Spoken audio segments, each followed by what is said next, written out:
I'm Oliver Perry. Today I've got a guest. He's a fintech man. He works in the fintech industry. He is a real estate investor as well. He's going to help us learn how to go from zero to a large multifamily property. But first, let's get into the intro.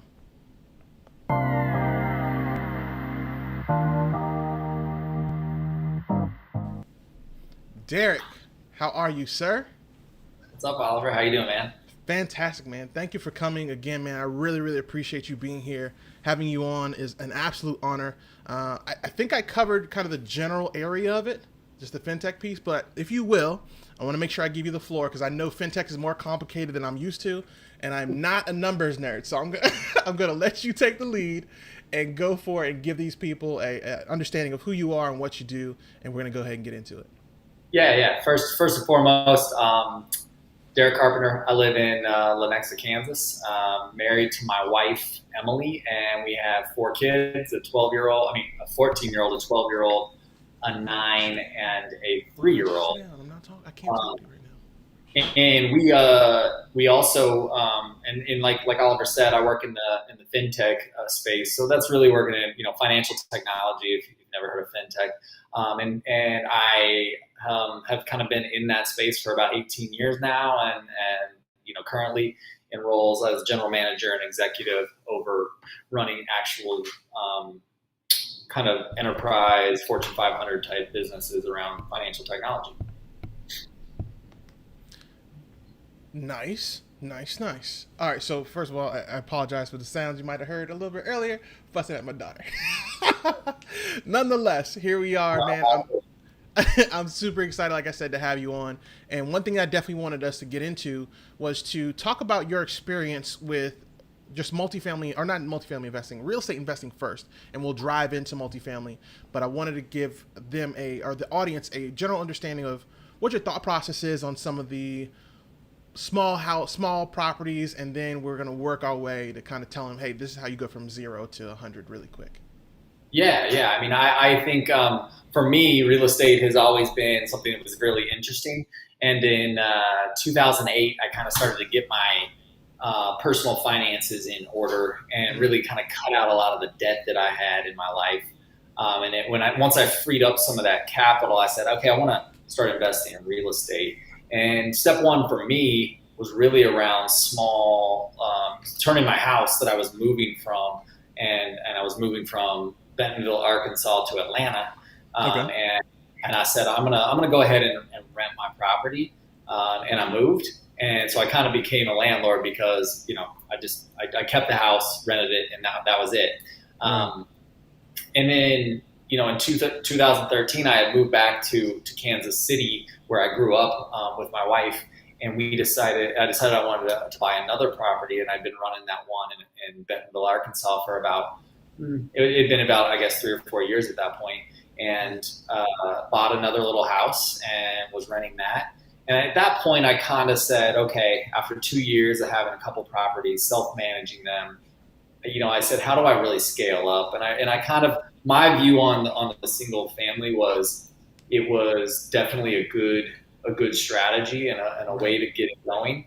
But I didn't want to manage 10, 20, 30 just single family houses and deal with the problems that occur when you might be one of the houses is vacant and there's no one Right. there to pay the rent. And so Right. that was kind of my start around single families, and what I kind of and why I said, okay, I think I need to start scaling up and go bigger. Was because it was really where my head was around going to bigger multifamily properties. Okay, so one thing that you mentioned in that story earlier on, and I want to make sure people catch it, is that you took a look at the numbers, took a look at where you were financially, and started. I like to call it cutting the fat, right? Just like you go into the gym, I can't eat carbs. Well, I don't eat carbs. I'm a fat boy, but you can't eat carbs. You can't eat a bunch of sugary stuff. You got to cut the fat out. But most people don't get to hear how to go about doing that. Like that always seems to be kind of the mystery. They'll get a general understanding, but how did you figure out what that fat was, Derrick, and cut it off to be able to allow you that space? Yeah, I think my first. thing we did was we entered the Dave Ramsey financial piece through our church. I like it. And we really enjoyed that program. And I'm a type of person that likes a program. And Mm-hmm. so once I had that program in place where I really could sit down and start to look at just track my financials for 3 months Right. and start to say, what should it cost me to buy food? What should it cost me for my cars? And then you start to see where your money's going. And once you see that, that to me is how the first step to really then deciding where might you start to create room for yourself. Right. For about, I would say 5 or 6 years, my wife knew I was pretty serious because we didn't have anything. We had the rabbit ears on the TV. We sold. I had just bought a new truck right when we started Financial Peace. Within like 4 months, we sold it and bought 2 used cars.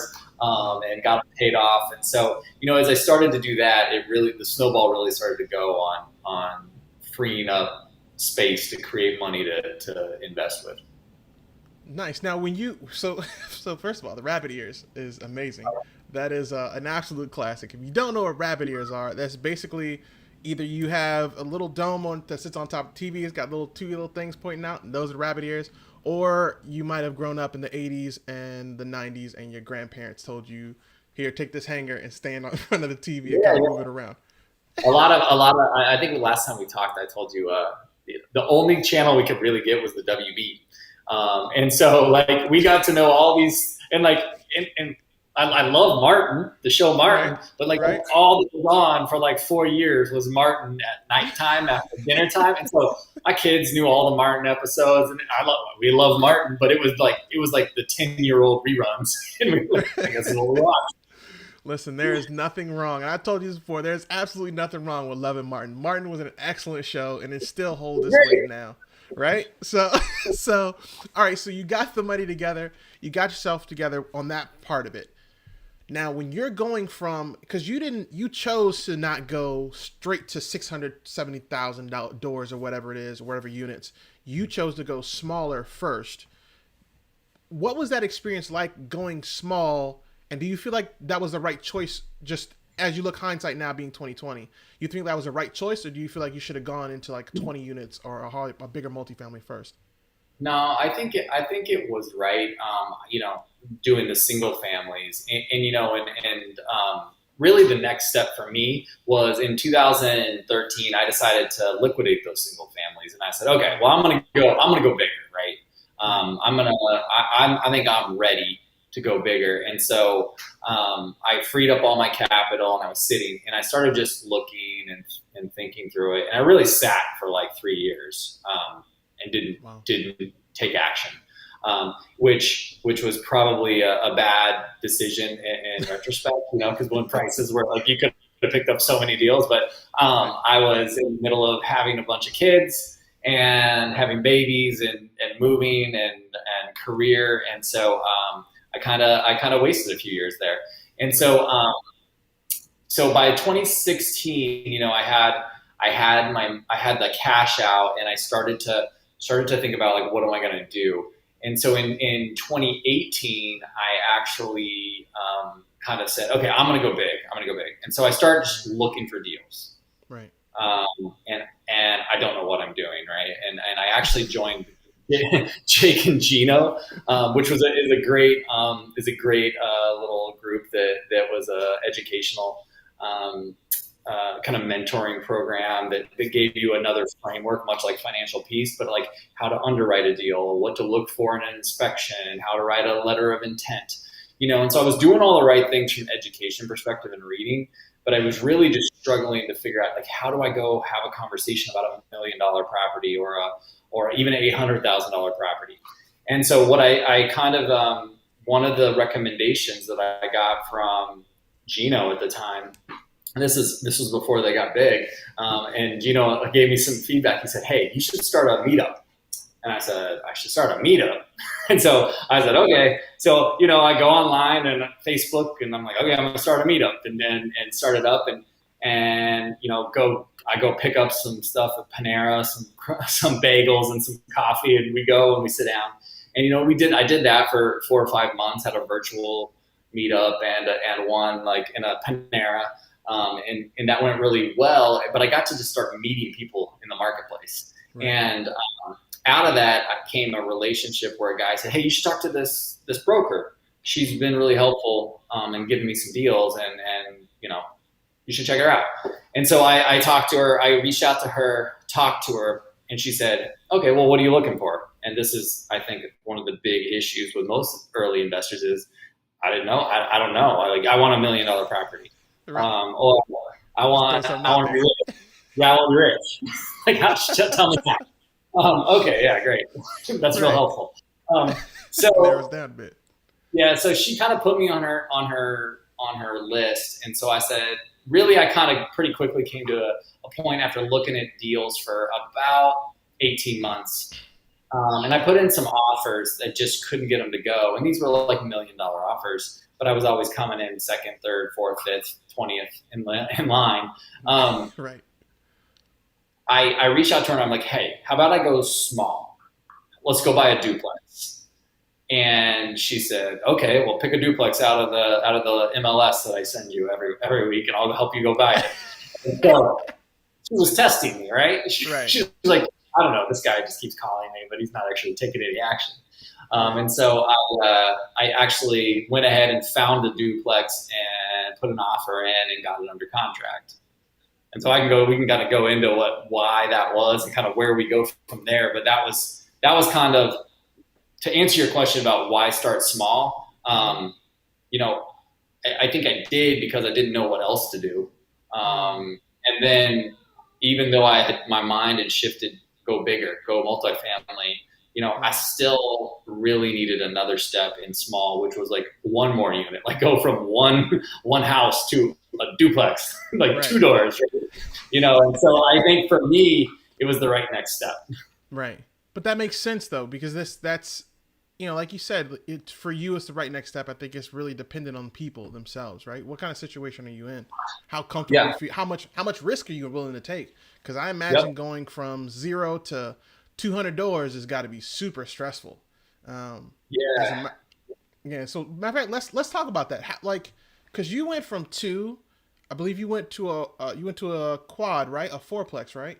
No, I actually went from the two. So I bought the two Okay. in late 2019, and it was one that I needed to rehab. And this was I would recommend this to anyone. Like, go get a duplex. Go buy a low cost duplex in a place where you can rent it, where you can make a little money. You may not be a killer deal, but I was able to actually go in and do the rehab myself. I was the general contractor. I'm like calling these guys. I'm picking up the paint at Sherwin-Williams. I'm dropping it off. It helped me understand how much doors cost, Right. refrigerator, everything, flooring, Right. paint. And I got it down. I rehabbed both sides and rented it up. I evicted somebody, so I got an eviction under my belt. I got 2 rehabs under my belt and got it re-rented and put in place professional property management. And so I was like, okay, that wasn't so bad. It took me like 4 months, but now I kind of understand where I'm at. Right. Um, so my next step was I went to a local meetup, but not one that I was running, but a local one, a Bigger Pockets meetup. And the broker was there that I had bought this one with, and she was introducing me to a bunch of people. Hey, this is Derrick. He just Right. bought a duplex. Get to know other investors. She's like, and I think I told you this before. She looked at me and she's like, I think I'm ready to take him to show him something bigger. You're right. And I said, okay, let's do it, and not like 2 weeks later, she actually called me up and said, hey, I got an off market 16 unit set of 8 duplexes in a row on a street. She's Right. like, I think it would be the perfect deal for you. It's pretty light value add. It's just mostly cosmetic. It's not like, in a nice area. And you can push the rents. And we went and looked at it and I put an offer Man, but all right. So where were you? So that's oh my goodness. So it's all over the place right now. So when I heard this story before, the part that stood out to me, number one, was your broker. in. Yep. How important is it, do you think, to have somebody like that who is, because you hit really you lucked out with that because you had like she not only was she driven to help you out, but you had already proven yourself that kind of thing to her. She knew you wanted to get into it, and then she was kind of, let's be honest, she kind of kicked you out the plane and told you to fly. How difficult do you feel like is it for people to meet that kind of person now, and how would somebody go about meeting a broker like that and really setting themselves up for the future? Yeah, I mean, I think you got to get in the market, right? Right. Had Gino not told me to go start a meetup where I was bringing I didn't know anything, by the way, right? At this point, I had a couple of single family houses, and I said I wanted to do multifamily, and I actually named the meetup Multifamily Meetup, right? Right. And I show up, and That's I'm a like, good name, by the way. That's a really good name. Excellent choice. yeah. I'm like, hey, this guy is having a multifamily meetup. Everybody shows up, they want to know about multifamily, but I don't even have one. Right. So I'm faking it a little bit. But we're talking. But I'm kind of just using a lot of the materials that I had gained from just educating myself and starting a conversation and really letting the room take it from there. But out of that, some 2-3 connections that I still talk to this day have put me in touch with not only that broker, but bankers. One of the guys that came actually just did all of the asphalt on one of my latest acquisitions in my parking lot. But if you're in it and you're with those people, and you really kind of change that mindset to be, I'm an investor, I'm a real estate investor, I'm a multifamily investor. You put yourself in those places, you'll find that person that you're looking for. You got to go, but you got to be there, right? You got to be in it. Right. Man, yeah, that's holy moly. So just off of you doing that, creating that meetup, because this is before COVID, right? So this is all physical meetup stuff. Yeah, this is 2019, 2018, yeah. So do you think it would have the same impact now if it was all, a lot of the stuff we're doing is virtual? Would it be the same with all virtual? Or you think like the physical meetup kind of sets it apart? Yeah, I think getting face to face with people really does make a difference. And being willing, like I'll tell you, the broker that I work with, she also had a friend that was coming in from California into Kansas City buying real estate. Her name's Lee, and so Lee was buying a property, and she actually came by that duplex the day that I walked it with my broker Michelle, and she was like. She just said, "Oh, I just want to check it out." And so we were just chit chatting, and she's like, "Oh, I'm buying this 24 unit up in a certain part of KC." She's like, "We just bought it. I'm doing some rehab," and I'm like, "Hey, can I come see it with you?" And she's like, "Well, I'm going to be up there this weekend changing locks. Come up and you can check it out." And so again, it's just so I drive like 40 minutes to this apartment building that I don't know, but and she owns it. But I just wanted to see what did a 24 unit in that part of town look like, what was her plan to do with it. But so, it's amazing once you see these things with your eyes and you're in it. Like I said, you start it takes a lot of the fear away because you have so much fear in taking that step. But when you just go stand with someone in a 24 unit building and it's like in a bad part of town and she lays out her vision for how she's going to change it into something new, and she buys it for like $800,000, and seriously 4 months later she sells it for $2.5 million. You're like, how does that even happen? And that's really what happened for her. And I'm like, gosh, like how do you? What am I doing? How did you see that? And so like it's just go find them, go find where they're at, be around them. And don't be afraid to ask, like, hey, let me just tag along. Let me go with you. Let me see. That's excellent advice. That's really, really good advice. Because you can learn more just by being around people like that. And we all say that, right? We all hear it. But it's an absolute fact. Like, if you really think about how much you learn from any sport just by watching it. Imagine walking through a building, and this actually happened to me, walking through a building with a construction or your contractor guy, and he's like, "Oh, the floor's leaning." Like, you automatically learn all about flooring and the foundation and what to look for, all that great stuff. So that's really, really good advice. You've never seen a boiler. You've never seen a bad foundation. You've never seen what termites look like. Like it all sounds terrible, right? Like, oh my God, this is the worst thing in the world. But once you're there, you're like, oh, that's a termite trail. Like, Mm-hmm. yeah, it Yep. takes like $2 and it'll be gone. It's like, oh, Oh, that right. isn't Oh, so. okay. Got it. Right. Right. That's better than I thought. Uh, that's absolutely true. Now, let me ask you this, Derek. With, because her pushing you out the plane, that had to be kind of a shock, right? So you're already on this path of scaling. How did you deal with that discomfort? Because that's a hellified discomfort when it comes to, Yeah. you're going from a duplex to this larger multifamily property. Yeah, so this multifamily property, about 16 units in Belton, Missouri. It was being run by a mom and pop shop. Mm-hmm. Two brothers. A brother had a wife. Getting older, they'd owned a bunch of properties. The brothers didn't like each other anymore. Needed to get rid of it, right? Like Right. it was perfect. Like it was a good scenario. You had motivated sellers. The Mm-hmm. market was good though. They wanted a good price. They had no real financials. Most of these people were paying these people cash, so they Wow. didn't actually have P&Ls you could look at and that had any real information in them. So it was really hard to gauge like what was happening, Right. and so that created a problem. And our closing date was on March 25th of 2020. And I don't know if you know what was going on March 25th of 2020, but it was like, you know, The end of the the world. it was COVID central, right? The Right. world was in the middle of shutting down, and my broker was actually in Cancun on a beach, and I called her because we were in Denver with my family, Right. and I was like, I can't close on this. Like I was like flipping out. I'm like, I don't know. Like they're shutting the world down. Like our schools all got canceled. Everyone's Right. going back.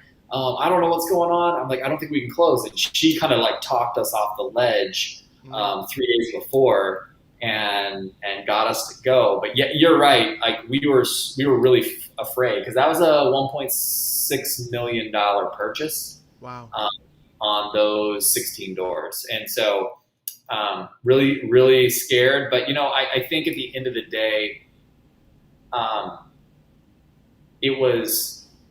It was kind of like the the desire to move forward really came down to one is the assets have a certain amount of value that Right. I thought like to build these new, like my downside was capped, right? Like you couldn't build this. This was like 2000 year build duplexes that I was buying for 106 a pop each door. Right. And you couldn't build it. You couldn't build it. So I was like, okay, I think we're covered on the downside. We may lose our deposit, our down payment, me and my partner, but we can't go below that. And at some point I was like, I'm just gonna bet that people need a place to live, and this is a good market. I understand the rents, and you kind of just take the step and you go. And to be honest, it wasn't that bad. Wow. I mean, so there's so much to unpack there. So you really just, because you had the panic moment. Oh I yeah. think people kind of misunderstand how big a panic moment when you're starting a real estate invest you can get into. And I experienced it with a single family flip. God only knows why I did, but I gotta do what? And it wasn't even my flip. That was the bad part. It wasn't even my flip, and I'm like, oh man, how are we gonna do this? Like I'm clutching my pearls, sitting there talking to my mentor, but it's nuts how you have to experience that. I think that's like almost like a rites of passage for a lot of investors. Like you go Yeah. through that, and then when you come on the other side, you're like, oh, that wasn't that big a deal, right? You build the story in your brain about all the bad things. Like it's gonna go to zero. I'm gonna owe $1.6 million to a Right. bank. They're gonna take my house, my family, everything. Like it's like, wait a minute. Like let me do the math here. Like we've had an inspection. These are all well built, good pieces of property. Like at worst, like these are worth. You can't build them for the price, below a certain price. Like it is, you have a downside, And then if you're at least a little bit smart and you do just a little bit of good work on operating them Hmm. over a 5 year span, you can work yourself out of any, like maybe it wasn't a great deal on the front end, but you can work yourself out by operating them well, managing your expenses, slowly raising rents, improving the operations. Like, and you just have to kind of get to that point where you're like, there isn't this like, you make it or you like die. It's like there's like this middle ground where you know what it's gonna be okay, and you're gonna get through this. And yeah, there'll be some bumps in the road, but it's not as bad as you might think it might be. So sorry about that technical difficulty there, y'all. But nonetheless, so um, with that being said, Derek, what to you? Because it sounds like there's a couple key points there, right? So the first thing was having your numbers together, knowing exactly how much you were putting in, how much you were getting out, knowing all that stuff. The second Yep. piece to me that you had was absolutely knowing that it was going to be something that you were working forward with, and you had an amazing broker to kind of push you along the way. What do Yep. you feel like the third piece to your puzzle is? Because that's only two pieces, and I'm sure there's like 500 steps you could really go over your head, but we only got like 30, 40 minutes. So, well, not left, but over this entire. You know what? Never mind. But you only got so much time. But with all the stuff that you did, what do you feel like was a third step, a third thing that got you the ability to scale and really succeed in that scale? Yeah, I think I also went out and partnered with a partner that had some funds, right? Right. And so that's one. But I would also say probably even more important Mm-hmm. was I built a network of people to help me actually run this. Right. I have Right. a day job. I have a W-2. And my wife stays home, and she's pretty active in this. And she's actually this last year we actually got her qualified as a real estate professional. Hey, Um, awesome. so, so yeah, so even some more benefits to owning real estate once you get down that path. But having a team, getting all the connections to bankers, to property managers, to all the other types of vendors you need, whether it's HVAC, rehab teams, and a lot of these come through your property management organization Right. or other pieces. But getting that piece, um, it's not like running 16 units. Mm-hmm. And we actually just in April we closed on 17 more, so we're up to like Wow. 35, 37 units now. Nice. um, and in the last in the last month put offers in on a 42 and another 36. Didn't get them my last, but but like that happened. You got to Right. put in offers. You got to take the shot if you want to try to make one. But once you have that team in place, it makes it easier and easier to manage this. And really, now um, you're overseeing this team that you have in place. Is Right. really like the CEO of this business, right? And Right. kind of getting your mindset around, like, I'm running a business here, and I have this team members that run operations. I have team members that run our finance division. I have team members that run our marketing and lead division. Like you start to think through it like Right. this. Right. You're running a business. Right. Absolutely. Because you can't do everything. No, That is the one thing you learn very quickly. You can't do yes, everything. Now, probably so don't want it. By the way, oh man, I don't. you know what? I could imagine giving that a shot and it not working. Like that's really tough to do. You're doing all the marketing, you're doing all the managing, you're dealing with tenants, you're dealing with the pay process, you're dealing with somebody's roof falls in for whatever God known reason. God forbid that happens, but that seems like a monster in itself to deal with. How did you? All right, so that transition from small to large, we talked about that. My question to you is, what was the biggest difference?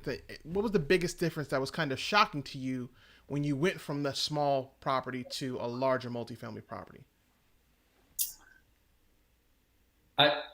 Everyone always says this.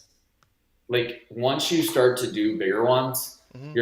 you're gonna say you go get a duplex and you run it for a year. and then you go buy a 10, a 12, a 16, whatever, 24, you're going to be like, it's first one, when you start buying commercially, Hmm. the financing is ridiculously easy. Like they don't ask for anything. Like, does Nope. the property pay for this? Yes or no, right? It's that's what it comes down to. Yeah, you got to throw a tax return over to them, but I mean, it's not this huge exam. And so I would say the biggest like surprise that you have is that wow, this is actually the bigger you go, it's actually the easier. Now it's scarier and there's more risk if you don't know what you're doing and you don't have the right team around you. Hmm. But it is actually easier and it's less time. So really, the financing itself is based on the property and not the person. Correct. Because they don't care about if you're a W two. They don't care about how much money you make. You're taking out a loan for $1.8 million, right? They're like, Right. They gonna get that money. it's going to take you 47 years to pay this back. Like I hope Right. I Right. don't, I'm already 41. I might not be alive, right? The bank's not going to make that bet. They want to make the bet that apartment complex that has 17 doors Right. that you can get the $950 a month rent so that you can cover that debt service, right? Like for the next 7, 10 years. That's what those banks are making a determination on, and do they trust that you'll operate it correctly? Right. That I mean, that's how it is. It's not about how much money you make, and I think that's a big change in people's minds. Now They gotta.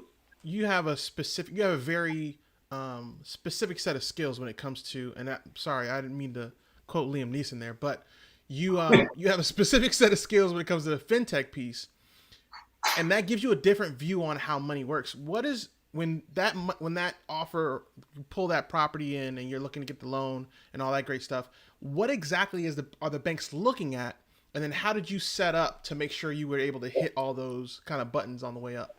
Yeah, I mean, when I get a property, it's funny. I met my banker at CrossFit, at my CrossFit gym, Okay. but I have It's about always four a other good place bankers to that be. I Okay. talk to too. But as soon as you get a property in, I create like an email that Mm-hmm. says, here's a property we're looking at. Here's the financials they were able to give us. Here are, can you pull a lot of these banks will pull a CoStar report for you. If you don't know what a CoStar report, it's like 115 pages that'll tell you every comp property that they're going to look at, how much rent each one of those properties is doing, Mm. what they're valued at the last time they sold, the price they sold for, any new builds going around, vacancy rates, like these banks will like feed you this information and it really helps you dial in your underwriting because it's what they're using to dial in theirs. And you go ask the question like, hey, can you pass me the CoStar report? And most banks will just print you off one or they'll Wow. email you. And it's a great thing to do and get you more information. But you send that over, and then through the process, you're kind of like just telling the story. Like here's how much we're gonna here's what we're looking to get for. I kind of end my email with here's the deal. Here's the information we have. We're Right. looking for. Usually we go in with like, hey, we would like we were going to put 25% down on this property. Mm-hmm. I'm looking for a 10-year term. If you give me seven, great. I'm looking for this rate, based on what we know the rates are at. And a lot of times I ask right up front, hey, can you give me a year of interest only so that I can stabilize the property? I can use the extra cash flow to go in and update some units and do some of that stuff. And usually that right there is my email. And Mm-hmm. the banker will come back and just start emailing you back and forth like, okay, I like it. Here's what I think. Here's where we can probably do. And you just kind of start building out your offers. What? So that seems like it. That sounds as easy as you said it was earlier. That sounds so simple. Now, all right. So let me ask you this: the CoStar report. Are you able to use that now that you have a CoStar report for a set area? Do you feel like Yep. that helps you on the other side when you go back to hunting? So when you're looking around and you have all the comps, you have all that information. Does that make you more dangerous when you get on the other side of that CoStar report? Yeah, I mean, definitely. It usually will give you because they'll usually target your property that you're looking at, and then they'll give Right. you a mile or 3 mile radius around there. And so then you kind of really pull in everything around that, and they'll usually pull in like 10 comps or so. And so in that 3 mile radius, if you've kind of dialed in, that's where you want to be, you're going to get a pretty good look at every single property, and it tells you who owns it, right? And it tells you the management companies that are operating in that space, right? And so like a lot of this information starts to come in, and you're like, okay, well, there's the list of managers I should be considering. Here's the realtors that sold these, right? Or the brokers that sold them. Here's the ownership teams that own them. And so I think, that's it's super helpful if you've dialed into a market and you know exactly where you want to be. Wow. Okay. So that's interesting information, because that sounds just like, on the single family side, when you create your own comps, but you're creating your own comps. It's not the same as that CoStar report. That CoStar report sounds really in depth. Sounds really, really useful. And a lot of times the key is go to a good community bank and start to build a relationship. And that's where most of my relationships are, at local community banks. I haven't used Fannie and Freddie for like some of the small business loans where once you get over $1 million, you can get non-recourse, meaning, on a community bank, you're signing, you're kind of promising, I'll pay this if this doesn't work. On the Freddie Fannie stuff, agency debt, they're non-recourse. They still will come after you, but it's a little less stringent, but it's a lot harder to get them because there's a lot more paperwork and reserves and all sorts of fun stuff. And you got to think through. Right, absolutely. Because that's non-recourse and recourse are probably the two staples a lot of investors that I've met look at when they're looking at money. That's the first thing they're looking at. Are they going to come after me? If so, what do they come after? Because regardless of what you do, they're coming after something. Something's gonna get done if you're not paying.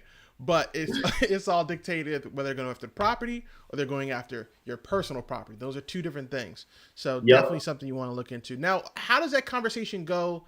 Because that's something I've always been curious about. When you go to a local bank or your community bank, like you said, how do you introduce yourself if you have nothing, and then how do you develop that relationship?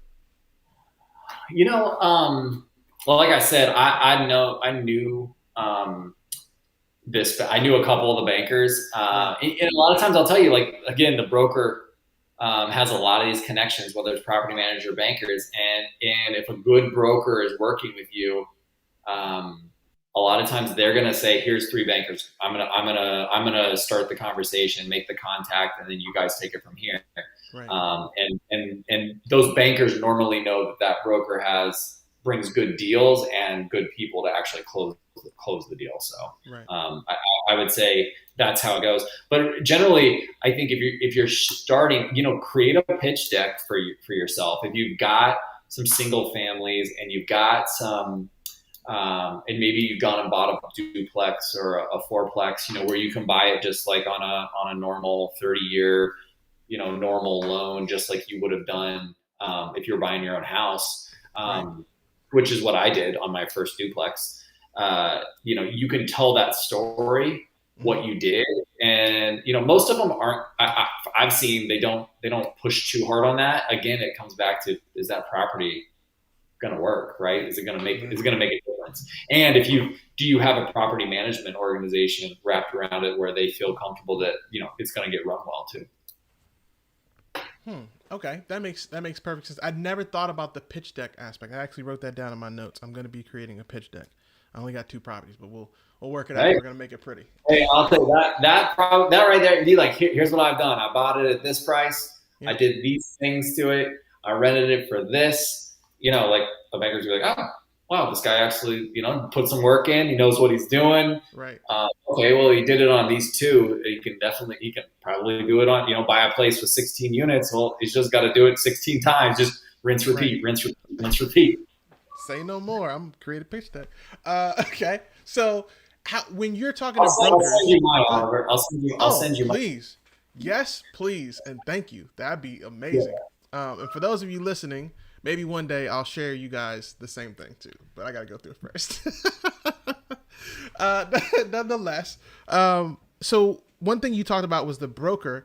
What would you say is 3 things that someone should look for when they find a broker to know whether they're like your broker, or how else do I put this? They're not a deadbeat, if you will.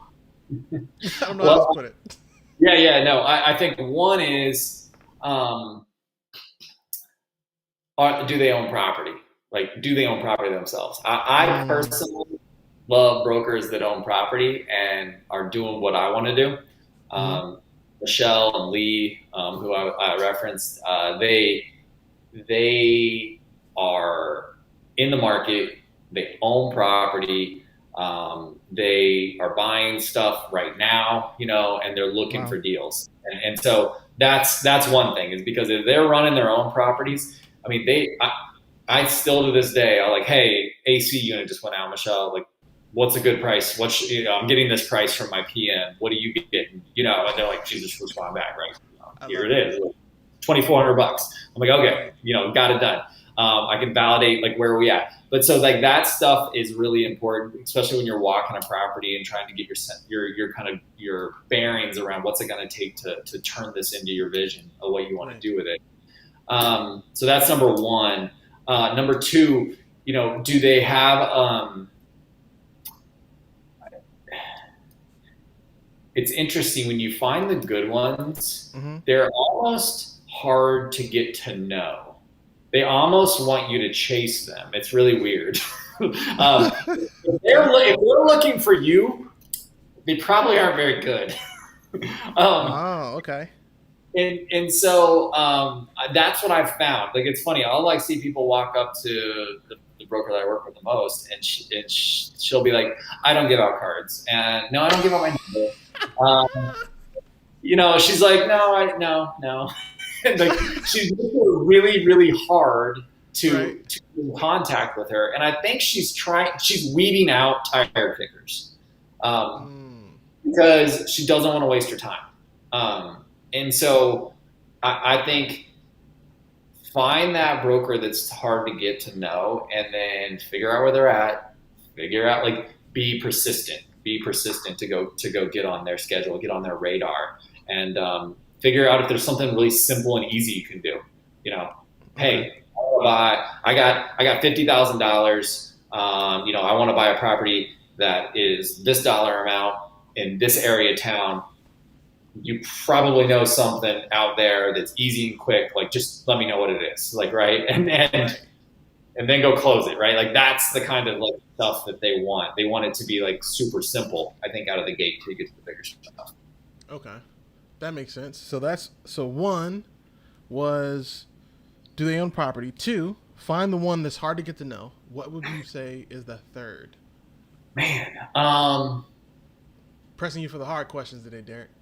yeah, man, that's a good one. I'm trying to think. What's the third thing? I think one that is one that's creative in closing deals because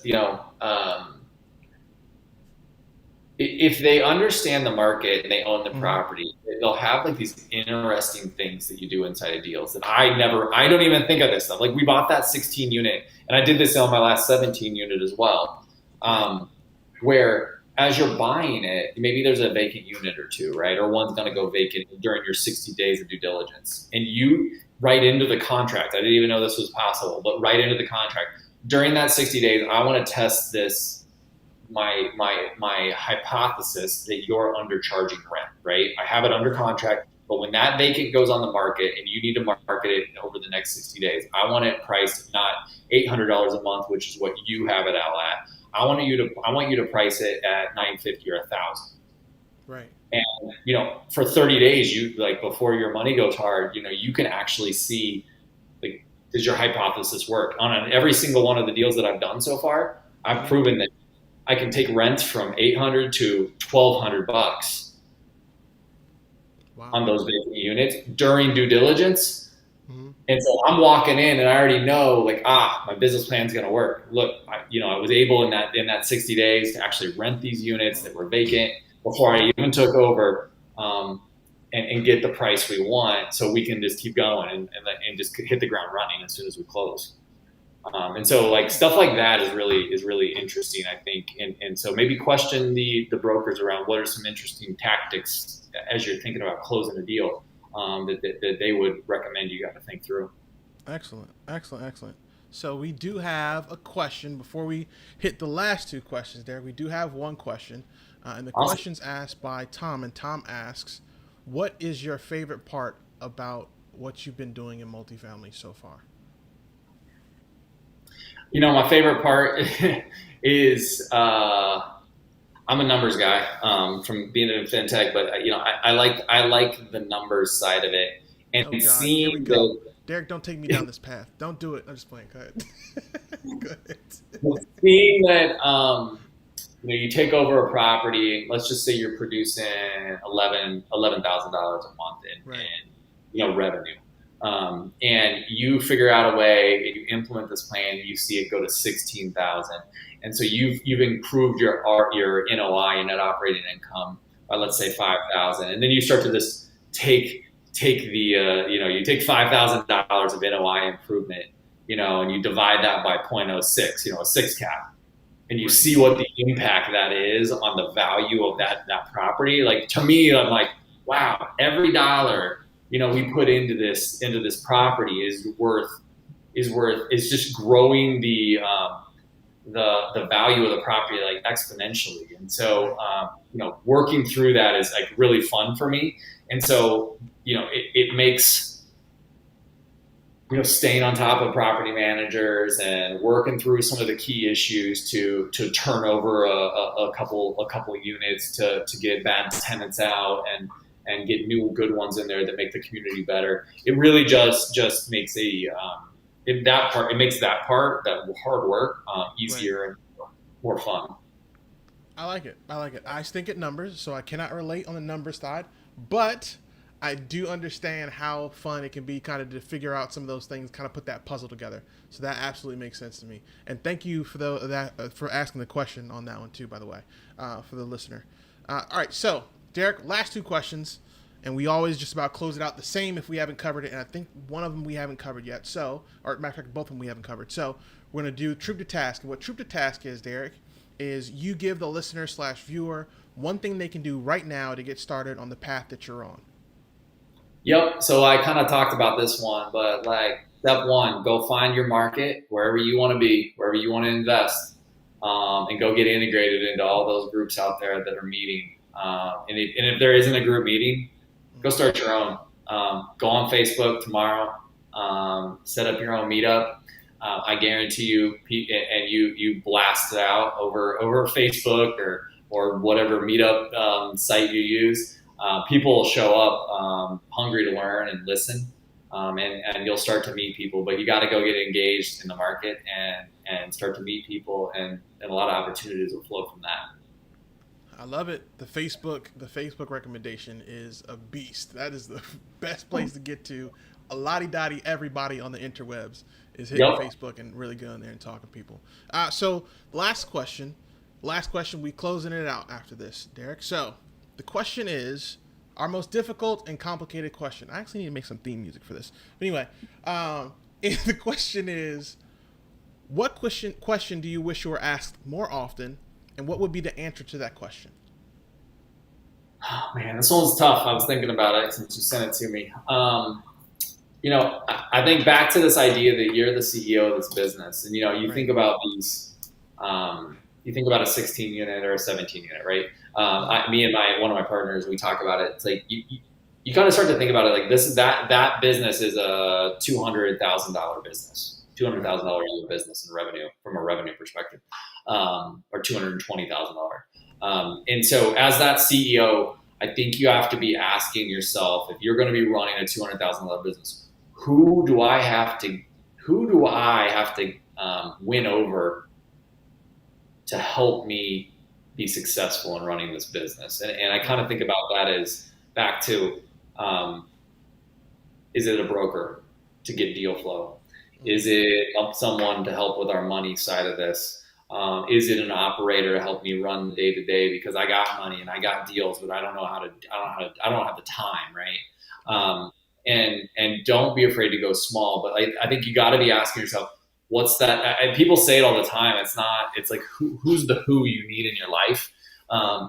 and I think you got to have the who's to solve the problem you're dealing with. And if you're not going and putting people in your life that are there to help you, Mm-hmm. And a lot of you are on this thing right now listening to Oliver and all the different people he has coming on. Reach out to them, like, find out if they're in your market and figure out like, hey, can I tag along? Like, go get those people in your life because they can help you solve the problems and put pieces together for you. I like it. I like it. That's I wrote that down. Basically, I wrote down self awareness because it just how you put it. It kind of sounds like, hey, once you know what you're good at, stick with what you're good at, and find people to fill those blanks in. Because, like I said, I'm not a numbers guy, so I can tell you right now, I'm calling Derrick. Immediately calling Derrick. Derrick, I don't know what these things are saying. I don't know what the cap rate is. I don't know how much I need to be putting down. I don't even know how many people are staying inside the property. I need help. I'm going to call Derrick and get some help on the numbers. So thank you so much, Derrick, for coming on again today, man. It has been absolutely amazing. I want to make sure people are able to get in contact with you or shoot you a message or even support you in whatever you're doing. How can people do that and where can they find you?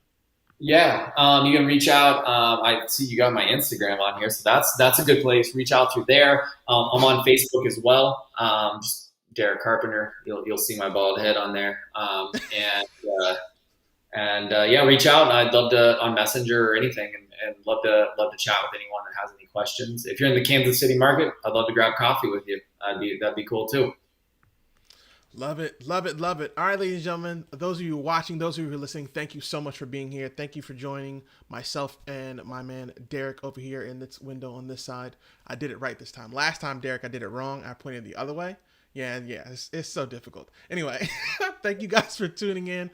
Thank you for being a part of this. Make sure you like, comment, subscribe. Let me know what you thought about this. Let me know what your thoughts are on the multifamily, just scaling from 0 to 100 as quickly as possible and what you're going to do to take that action. All right. So until next time, I'm the Oliver Perry. You can catch me at the Oliver Perry on all platforms, YouTube, Facebook, and Instagram.